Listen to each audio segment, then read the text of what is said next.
So final countdown, T-5. And this one, there's going to be two parts on the vice presidential fact checking for Pence and for Harris. And really, these are similar to the presidential ones. They mirror it a lot. The interesting thing is with the volume of Trump's statements and the extremity of how much he lies and exaggerates things. Pence actually takes that on, as many of supporters do. So you really see a lot of parallels in what they say. Kamala too, she does parallel what Biden says as well. So there's a lot of overlap. But anyway, the first one is going to be on Kamala, and the first statement is having to do with President Trump's statements about the coronavirus being a hoax. They knew and they covered it up. The president said it was a hoax. They minimized the seriousness of it. So this is true, but misleading. Trump did say in February 28th rally that he used the term hoax when he was talking about the coronavirus. So that part is true. However, it's out of context, the way Harris and others portray it. Trump was really talking about how the Democrats are attacking Trump's actions on handling the virus as a hoax. And he'd been talking about the Russian hoax as well. So it was more in that context. Trump was asked the next day to clarify, and he was talking about how the Democrats are trying to pin things on him and not necessarily that the coronavirus was a hoax. So the next item is Kamala's statement about what Trump did to Obama's pandemic team in the White House. For example, they created within the White House an office that basically was responsible for monitoring pandemics. They got rid of it. Not true. There was a team of disease experts that President Obama and Vice President Biden dispatched to China to monitor what is now predictable and what might happen. They pulled them out. So this is true that Trump did disassemble or his administration did disassemble that previously established pandemic team in the White House. However, they weren't just thrown out. I think some of the team members were actually kind of moved into other positions. So there was some continuity of experience in that move. However, it certainly was a notable thing to actually disband a pandemic team in the White House and then have a global pandemic come. So that was a combination of truth and not full representation. The next item Kamala talks about is about Abraham Lincoln and what he did when the Supreme Court justice vacancy came up in the later part of his term. Abraham Lincoln was up for re-election, and it was 27 days before the election, and a seat became open on the United States Supreme Court.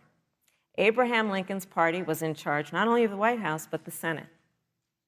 But Honest Abe said it's not the right thing to do. The American people deserve to make the decision about who will be the next president of the United States, and then that person can select who will serve for a lifetime on the highest court of our land. And so Okay, so this is not fully true. So I would say it's more misleading and not necessarily an outright lie.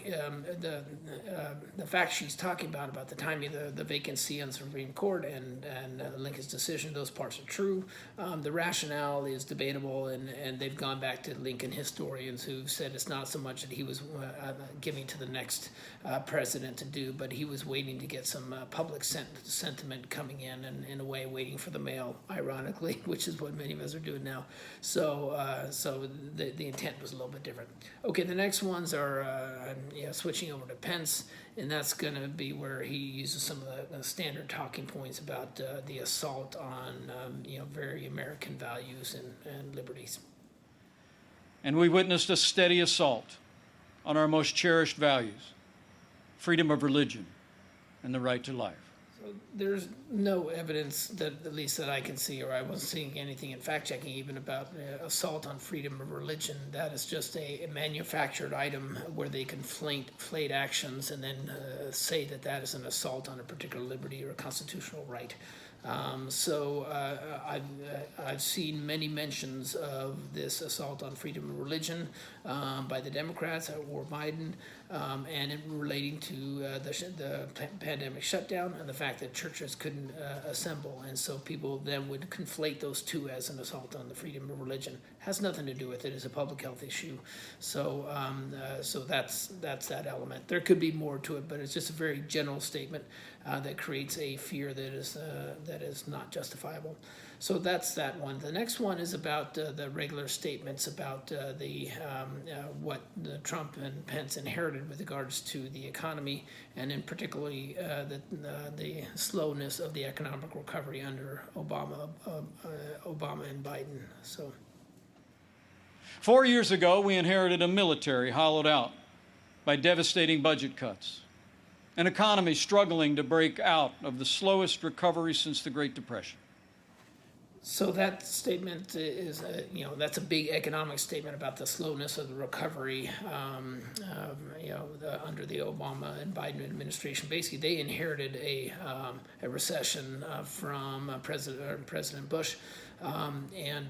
Yes, it is actually true. It was a slow start to the recovery. However, the recovery itself is, lasted about 10 years until the pandemic, really. So although it was a slow start, it was a very solid recovery, and just kept going all the way into several years into the Trump and Pence administration.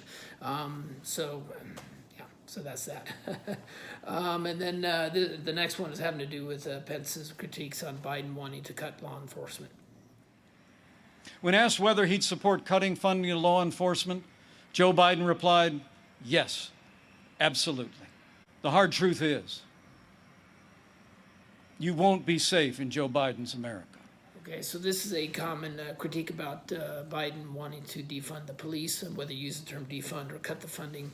The reality is he does not want to cut the funding to police, and I can't even find any misstatements to that effect. His platform's pretty clear on that. He does want to reconfigure the police and probably change the funding, but he's not looking at cutting that, so that's false.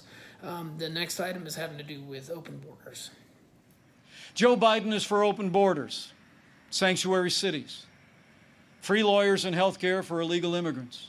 Okay, so this is a lie. This is not true, and this is a very common critique by Republicans in general, and certainly by Trump and Pence, that Democrats are for open borders because they essentially oppose how Trump is handling his border policies. But no Democrat that I'm aware of, or certainly not the official Democrat platform, and certainly not Biden, none of them promote open borders. And so Biden, basically Biden's stance is more for just a different control on immigration, but he's not advocating open borders, and there's no statement to that effect. So that is false. That's it for part one. Part two of the vice presidential fact checks will be coming out. It'll be more of the same, I guess. And there's the music.